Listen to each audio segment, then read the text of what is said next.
Hello and welcome to the Best Life Podcast, where we here at Altra Federal Credit Union are helping you live your best life. I'm your host, Tony Byer. Thank you so much for listening. And today we're talking about a very important topic. And it's one that if it hasn't affected you one way, shape, or form already, it most certainly will in the future. And what we're talking about is fraud and scams, especially related to your finances and your information. So to help us learn what to do and what not to do and what to be on the lookout for, we're fortunate to be joined by Crystal Clark, our fraud department manager here at Altra Federal Credit Union, to help us learn how to stay safe. Thank you so much for taking the time to be on the podcast, Crystal. Thank you so much for having me. It's our pleasure to have you here, Crystal. So I wanted to ask you, as someone that is dealing with fraud, all the time here with your role at Altra, has there been any fraud or scams that have been on the rise or anything our listeners should be aware of? Sure. So as you said, we deal with all types of fraud and scams. They're ongoing and relentless. And there are a million different types of scams out there. So unfortunately, we won't be able to cover them all today. Right. But scams do have some common flags to them that you can identify. And there are certainly some that are becoming more popular. Sure. Right now, we are seeing a lot of social engineering type of scams. So social engineering is when fraudsters impersonate people that you know and then utilize that trust to get you to give out information about yourself that potentially could compromise your personal information or your accounts. So the most common types of scams we've seen an uptick in recently are tech support scams. Those are extremely common, especially with our elderly population who maybe aren't as tech savvy. Those involve pop-ups that you receive on your computer or your device, claiming that your computer is infected with a virus. And so it exploits that fear that people have that there could be malware or viruses on their computer. And so they immediately call the number on those pop-ups. And when you call that number, you're reaching out to a fraudster. Sure. So the big thing with the tech support scam is don't click on those pop-ups. If you receive some sort of a message that indicates that you've got a virus, either A, do an antivirus scan on your computer device. Most people on their computers have some sort of antivirus. So you can run that to see if there's any sort of vulnerabilities there. Or you can contact your antivirus provider directly to get information to find out if they've sent any sort of communications to you. But don't call a number, don't click a link, don't download anything. Sure. The way that those tech support scams is once you reach out to them, they indicate that there has been some sort of virus on your computer. They talk you into downloading shadow software onto your computer so then they can shadow your computer. And then they typically have you log on to your online banking so they can see where you bank, they can see your balances in your account. And typically they try and indicate that they've sent you some sort of a refund, but have overpaid you and then get you to send money back to them. And that's how that scam works. Okay. There are other types of impersonator scams as well. So common ones are your financial institution, as well as government officials. So like your law enforcement, IRS, Social Security. Again, they're impersonating companies or organizations that you trust. Sure. And to kind of get you to do the same thing, to get your credentials, get into your accounts, or to have them send you money. The biggest development in some of this is they've incorporated all of that together now. The FBI are calling that the phantom hacker scam is what they've coined it. And it combines tech support scams with financial impersonators and law enforcement to give it all credibility.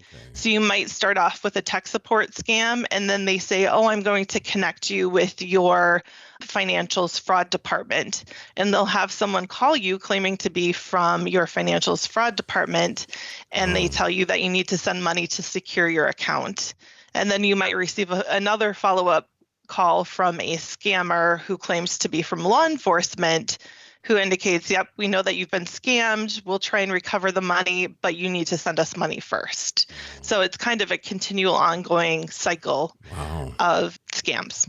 Oh, wow. And it's really sounds like they're coming at you from all angles. That seems like a very multifaceted scam and everything going on. And with technology, I'm sure it's becoming easier for people to take advantage of those who may not be as tech savvy as well. And you mentioned overpayment. I wanted to ask you about that. If you get overpaid, whether that be you're selling an item, the refund, like you mentioned, is overpayment, is that pretty much an automatic red flag when it comes to scams?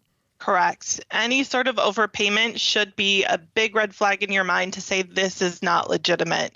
It could be a job scam where you've been given funds in a new job to purchase equipment and then keep the rest for yourself, or send funds somewhere to make a purchase for something for business expenses and keep the rest. That technically is an overpayment, right? Your employer should be paying for those expenses directly and your payroll should come separately.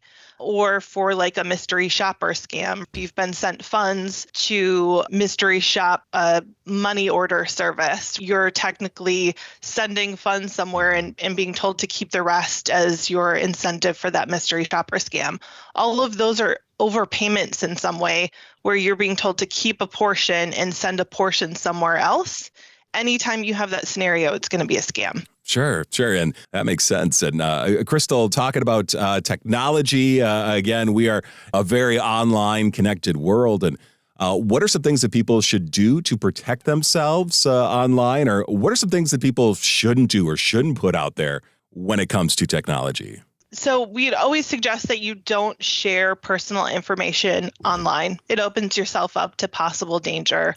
So the less potential information you can share on social media or online in any way, shape, or form, the better. What you put online is always out there. So you have to remember it could be cached on a server somewhere. Somebody could have taken a screenshot of it. But also think about what you're sharing as far as your personal information with businesses, websites, and apps too. Yeah. Like if you're sharing your location, your access to photos, if you're allowing all cookies instead of the essential cookies, all of those businesses are gathering information about you as well. And you have to think that potentially there could be a breach of that information at some point in time in the future. You also want to be very careful about using public Wi-Fi as well, and not entering private information or accessing sensitive sites like financial sites on public Wi-Fi. You're better off using your phone's data or waiting until you can get to a private Wi-Fi source. All great information, yeah. Additionally, I just want to put a plug out there for your credentials that you use for online sites as well. So it's really important to use complex username and passwords, make them unique and make them long and strong. And that also includes usernames. There's something called credential stuffing where bots can just take common or breached credentials and plug them into different various websites and see what sticks. So if you're not using unique, strong, or complex usernames or passwords, that can be easy for a credential stuffing attack. As well as it's important not to share credentials across sites too. Yeah, credential stuffing. It's not just for Thanksgiving anymore. No, I'm just kidding. That's a bad joke. Joke. The worst Thanksgiving dish. Terrible. So it's also important to make sure that you're not reusing credentials across platforms.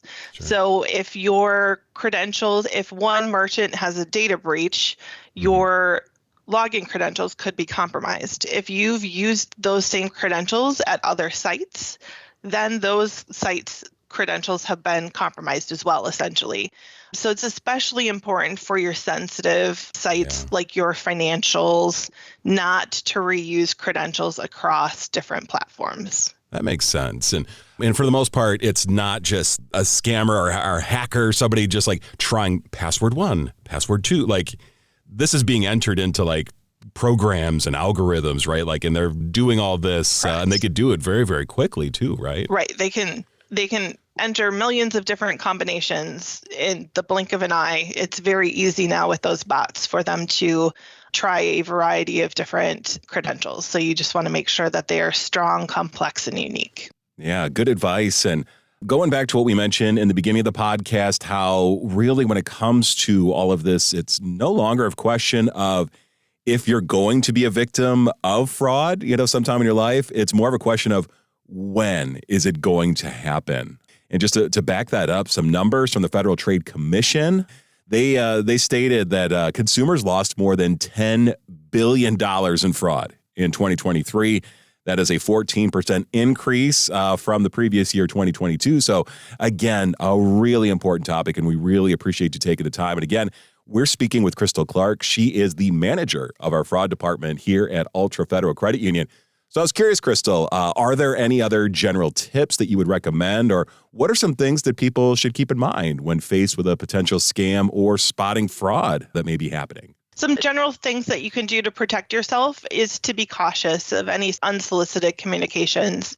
So if you've received a phone call or a text or an email that you're unsure about, the best thing to do is to independently verify those communications directly with the source. So don't use the communication, use a phone number or an email of the company that you know to be legitimate. And definitely don't answer your phone if you don't know who's calling. Caller ID can be spoofed. It can be made to look like anyone. So if you don't know who's calling, let it go to voicemail. Typically, if fraudsters receive a voicemail, they'll move on to the next person. Yeah. All good information. Yeah.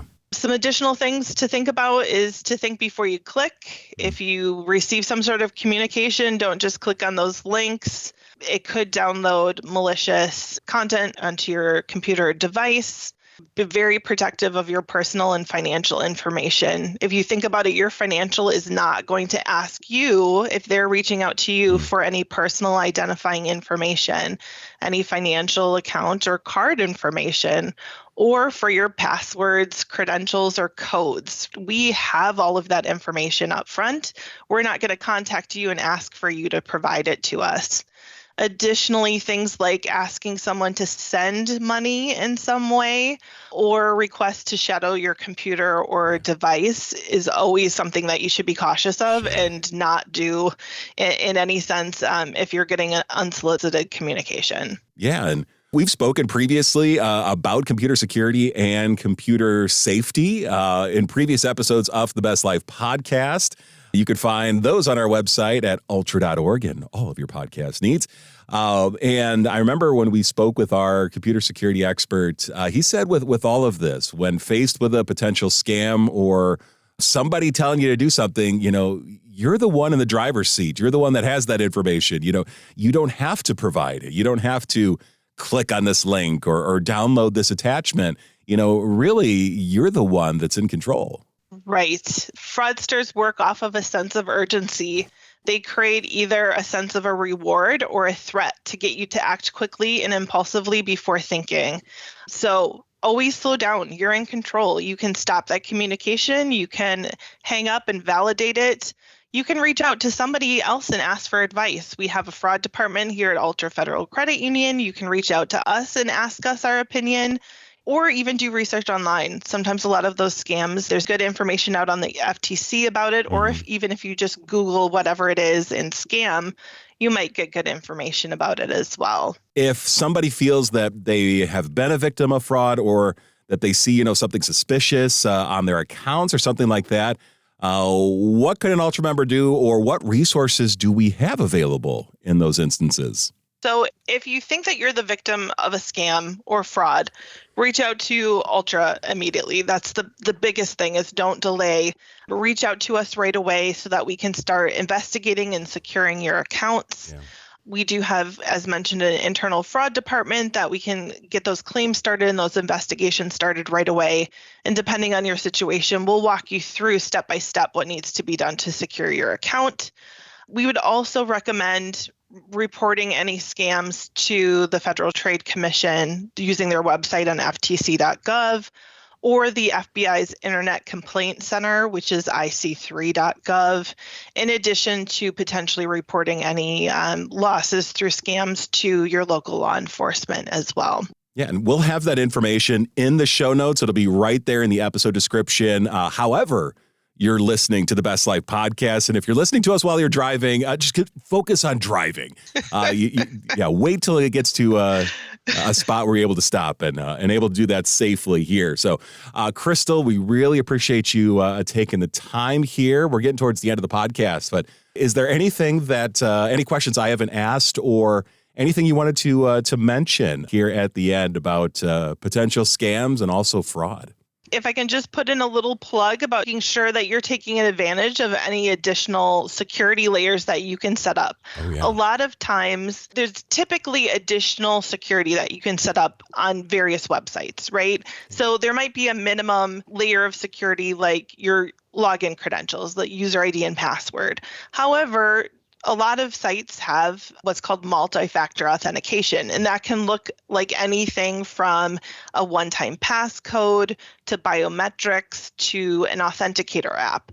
That provides an additional layer of security in case your credentials have been compromised in some way. Altra also has additional security options that you can opt into as well. So things that include adding a verbal password to your account so that if you come into an office or call in to our call center, we'll ask you for a verbal password before proceeding in verifying your account. You can register for Visa purchase alerts that will alert you to card activity that comes through so that you can be alerted sooner. If there's fraudulent activity, you can report that quickly. You can register for online banking alerts to alert you to login activity or failed login activity. Gotcha. Excellent information. As always, Crystal, we really appreciate your time and expertise in being here on the Best Life podcast. Thank you, Crystal. Thanks for having me, Tony. On this episode of the Best Life podcast, we spoke with Crystal Clark, who is the manager of the fraud department at Altra Federal Credit Union. Well, that's going to do it for this episode of the Best Life podcast, brought to you by Altra Federal Credit Union. We appreciate you taking a moment to learn how you could live your best life. If you have a question or topic you'd like us to cover, send me an email at tjbuyer@altra.org, and who knows, it may even make it into a future episode. Don't forget to follow the Best Life podcast pretty much wherever you get your podcasts, or find it on our website at altra.org. Thanks again, be well, and we'll talk to you again soon.